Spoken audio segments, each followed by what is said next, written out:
Olá, seja bem-vinda, bem-vindo e bem-vinde ao Lar da Agatha. Hoje eu farei a resenha do livro O Cavalo Amarelo, da autora Agatha Christie.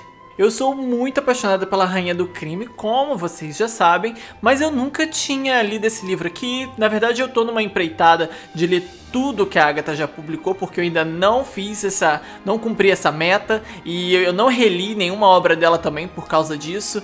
Tem tanta coisa da Agatha que eu não li ainda que eu não quero perder o tempo relendo uma obra dela, sendo que tem muita coisa mais pra descobrir. Confesso que O Cavalo Amarelo não é uma das obras dela mais conhecidas pra mim, eu não tinha ouvido falar muito a respeito, mas eu achei peculiar quando eu fui pesquisar sobre, e quando eu peguei esse exemplar, inclusive, eu fui dar uma olhada e tem uma pegada mais mística, tem uma pegada mais sobrenatural, e isso é muito difícil de ter nas obras da Agatha. Geralmente ela é sempre muito cética nas suas histórias, é muito a mente, é muito um crime de raciocínio, e que traz uma pegada passional também, claro, né, mas sem o sobrenatural, sem o místico. E eu descobri que nessa obra teríamos isso, que teríamos bruxas. Aí eu falei, gente, estou interessada. Uma outra coisa também que é muito famosa nesse livro aqui, do Cavalo Amarelo da Agatha, é que esse livro é conhecido por uma história muito peculiar. Esse livro é responsável por salvar a vida de um garotinho. A Agatha Christie fez umas descrições aqui, né, do crime que se encaixaram muito com sintomas que uma criança estava sentindo e ninguém sabia identificar. Então, graças ao livro, uma enfermeira lendo esse livro pegou essas informações e conseguiu desvendar o que aquele garotinho tinha, diagnosticar ele para poder fazer um tratamento e salvar a vida daquele garoto. Mas isso, se eu não me engano, foi mais pro finalzinho ali, 1990, 80, por aí, eu não me lembro agora. Se eu não me engano, eu contei essa história direitinho no meu vídeo Dicionário Agatha Christie de Veneno, que está disponível aqui no canal, e eu vou deixar também aqui nos cards. Agatha Christie salvando vidas, olha só. Bom, do que se trata é essa história aqui, O Cavalo Amarelo. Logo de início a gente tem uma mulher que tá assim, aparentemente nos seus momentos finais, e ela tá numa pensão, e ela pede pra chamar o padre porque ela quer se confessar. E aí eles buscam o padre, quando o padre chega, ela fica sós com ele, faz uma confissão que deixa o padre atordoado. Ele sai dali e para num barzinho, faz uma anotação rápida num papel, porque ele não quer esquecer os nomes ditos por ela, obviamente, na confissão. E ele guarda esse papelzinho consigo e tá voltando pra paróquia, né? E no meio do caminho ele é assassinado. Então acontece isso, ela morre depois da doença que ela tava, ela morre. O padre que ouviu a confissão dela morreu também. E fica esse mistério no ar, por que mataram o padre.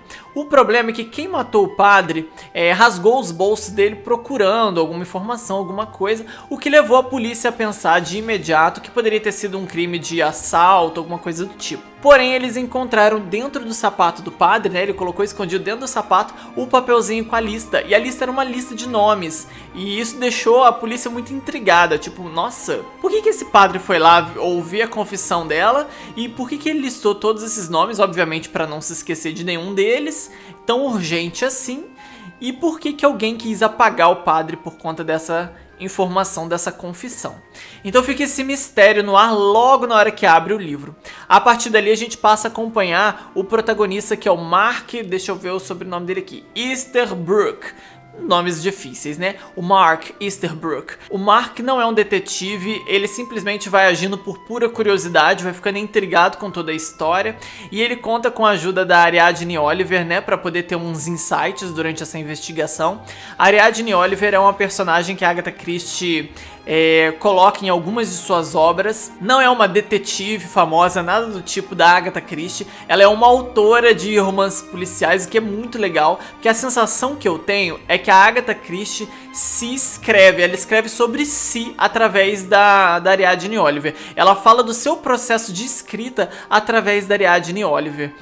As coisas que a Ariadne vai contando na história, quando alguém aborda ela, uma certa timidez com o público, uma certa dificuldade, assim, não dificuldade, mas um receio de se reconhecer como uma pessoa que produz aquele conteúdo ali pra vender. Ela tá sempre, assim, muito fechada na sua escrita, no seu processo de escrita, o que é muito bonitinho de ver. A Ariadne Oliver, inclusive, nesse livro aqui, ela é convidada a participar de uma quermesse pra poder ficar lá vendendo seus livros, dar autógrafos, e aí ela fica com receio, mas eu não vou precisar fazer discurso não, né, pelo amor de Deus. E aí a pessoa fala que não, você não precisa fazer discurso, você pode estar lá só quietinha, sentadinha, autografando os seus livros. Então é muito legal porque mostra esse lado mais tímido da Agatha e como ela encara a sua escrita, como ela encara seus personagens.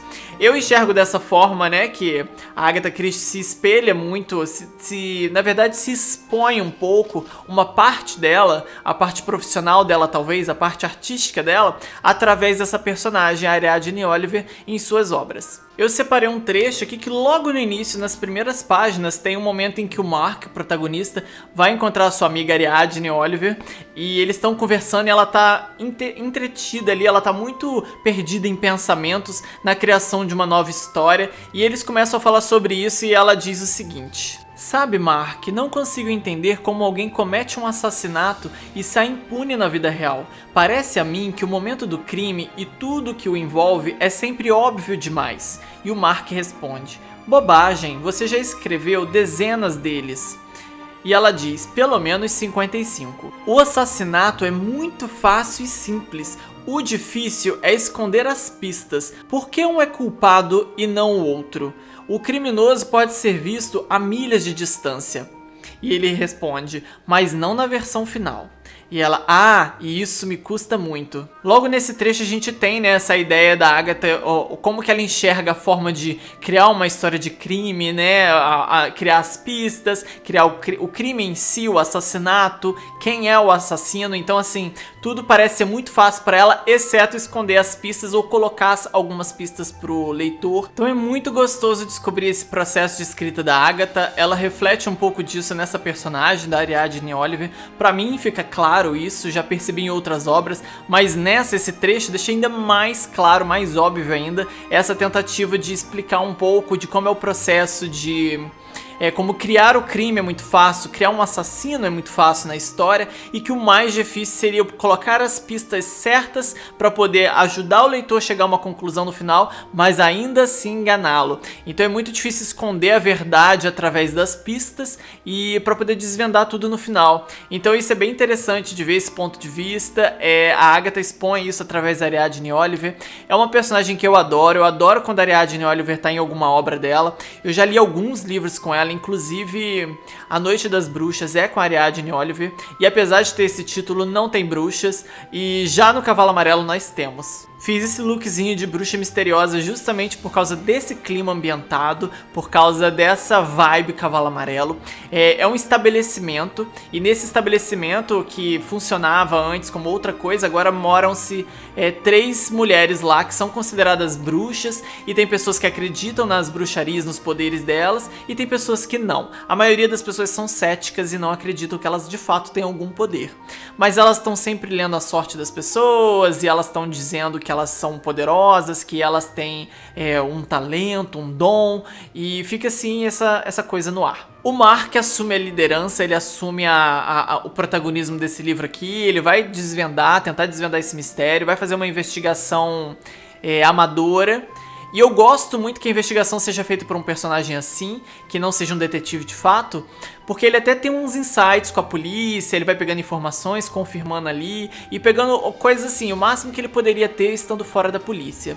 E isso aproxima muita gente, leitor da investigação, porque a gente se sente como se estivesse ali a gente mesmo investigando, quando através dos olhos do Mark, o que é muito legal. A partir dali ele tenta linkar todas essas mortes, todos esses nomes que estavam na lista do padre eram pessoas que tinham morrido aparentemente de causas naturais, e não fazia muito sentido porque não tinha nada que pudesse ligar outras pessoas que estivessem no local, que pudessem ter matado com isso, matado com aquilo. Não tinha uma arma do crime, não tinha um assassinato brutal, não tinha nada disso. Todas essas pessoas morreram por alguma doença crônica, por alguma doença muito comum da época e várias coisas do tipo assim, então não tinha como ligar todos esses nomes, todas essas pessoas a um crime. E ainda assim, era muito estranho toda a situação que envolvia, né? Então dentro da investigação tem um momento em que o Mark vai visitar o Cavalo Amarelo e lá ele descobre que o Cavalo Amarelo é um local que se encomenda mortes. Então assim, não chega a ser um spoiler nada disso, porque tudo isso você vai descobrindo muito fácil na história. O mais importante é a grande revelação, eu não vou dizer aqui pra vocês, obviamente, mas o Mark descobre que as pessoas vão no Cavalo Amarelo pra fazer apostas de corridas de cavalo. E eles usam essa fachada de certa forma assim. E as pessoas querem, por exemplo, eu ficaria muito bem de vida se a minha tia, que tá um pouco mais velha, morresse logo e deixasse essa herança pra mim, né? Mas a saúde dela ainda tá boa, apesar dela ter uma doença crônica de alguma coisa assim, mas tá sob controle, sei lá, uma pressão alta. Ela tá com uma pressão alta lá, e aí a pessoa acaba encomendando os serviços do Cavalo Amarelo, onde acho que chama Tirza, uma das bruxas, mas eu com nomes, e ela se gaba dela conseguir matar as pessoas da seguinte forma. Ela não fala que mata as pessoas, né? Ela fala que as pessoas, elas têm uma predisposição a querer morrer, a entregar os pontos, e que é possível convencer a pessoa a morrer, sabe? Convencer o outro a morrer. E isso deixa o Mark super intrigado. A polícia acha uma bobagem seguir essa linha de investigação, eles estão procurando outras coisas, mas o Mark fica, não, tem alguma coisa que me deixa muito encanado ali. Por mais que seja muito místico, seja muito misterioso, e eu seja muito cético, não acredito que ela tenha um poder divino, uma bruxaria, sei lá, qualquer poder, que ela tivesse um dom pra poder matar as pessoas à distância, com feitiço, coisa do tipo, ainda assim tem alguma coisa ali. Então fica esse mistério, porque até mais pro final do livro você não sabe se de fato essas bruxas têm algum poder e elas matam as pessoas nos seus rituais, como elas dizem que matam, elas dizem assim, deixam entender, né, que elas têm esse poder sobre outras pessoas, ou o que é que acontece, porque nada mais justifica. Parece que a única justificativa é essa justificativa absurda dos poderes delas. Aí é muito complicado, porque os livros da Agatha Christie são sempre muito céticos, são sempre muito diretos, é sempre sobre o humano, a mente humana, as ações das pessoas, e não tanto sobre o místico, né? Então eu fiquei pensando, mano, a Agatha aqui nessa obra criou alguma coisa genial pra explicar tudo que tá acontecendo, porque não parece um crime normal, nenhuma das mortes parece um crime, ninguém morreu com esfaqueado, com tiro ou com envenenamento. Então assim, você fica assim, com o quê? Não tem, como é que o nome dos venenos, né? O cianureto, o famoso cianureto não tá no corpo de ninguém. Então assim, você fica muito impactado como que tá acontecendo. E será que essas bruxas realmente estão tão poderosas quanto elas dizem ser? A investigação é muito gostosa, o livro acaba sendo muito empolgante e interessante, porque você vai ficando cada vez mais intrigado lendo. Eu fui lendo e fui ficando assim, gente, será? Mas será mesmo? E isso foi me fazendo ir mais fundo e mais fundo e mais fundo na história, e eu amei. No final, obviamente, a Agatha Christie vai te dar o desfecho que você aguardava, no sentido de um bom desfecho, fechadinho, amarrado e bem explicado, e você vai se surpreender e vai ser bem satisfatório, acredito eu. Pelo menos pra mim foi bem satisfatório. O que me estraga um pouquinho nessa experiência de leitura é que eu já sabia parte do spoiler. Eu acho uma pena quando a gente pega spoiler de livros da Agatha Christie. Então eu já imaginava que seria tal coisa, mas eu precisava saber como que ia chegar até lá. Por isso a minha leitura ainda foi extremamente agradável e interessante, porque eu não tinha as explicações do spoiler. Então quando eu peguei as explicações do spoiler eu fiquei, congratulations. Bom, esse é o livro O Cavalo Amarelo da Agatha Christie. Eu espero que você tenha ficado intrigado para poder ler, para conhecer essa história, para poder desvendar junto com o Mark o que está acontecendo, por que aquela mulher estava no seu leito de morte, por que ela queria confessar algo pro padre, o que ela confessou que deixou o padre tão atordoado, e como que alguém possa ter suspeitado de alguma coisa, por que atacaram o padre, por que mataram o padre, quem matou o padre. São tantas perguntas, e ao longo tem uma cena muito interessante. Eu vou deixar aqui uma dica e não um spoiler. Essa dica é que tem um momento numa lanchonete que o Mark tá vendo uma briga de casais estão discutindo, não casais discutindo, né? Tem dois casais ali, as duas garotas estão discutindo entre si, e elas tampa na porrada uma com a outra e puxa cabelo dali, e uma arranca um tufo de cabelo da outra na porradaria, e aquilo chamou muita atenção do Mark. E depois isso faz completamente sentido com a explicação final, e você fica assim, ai meu Deus, entendi. Então a Agatha tem essas coisas, ela coloca pequenas cenas que, se você prestar atenção, você talvez não vai desvendar ali, mas na hora que ela desvendar lá na frente pra você, tudo vai fazer sentido. São muitas personagens maravilhosas aqui. Eu gostaria de dar um destaque pra Ginger também, que é uma personagem que eu gostei muito.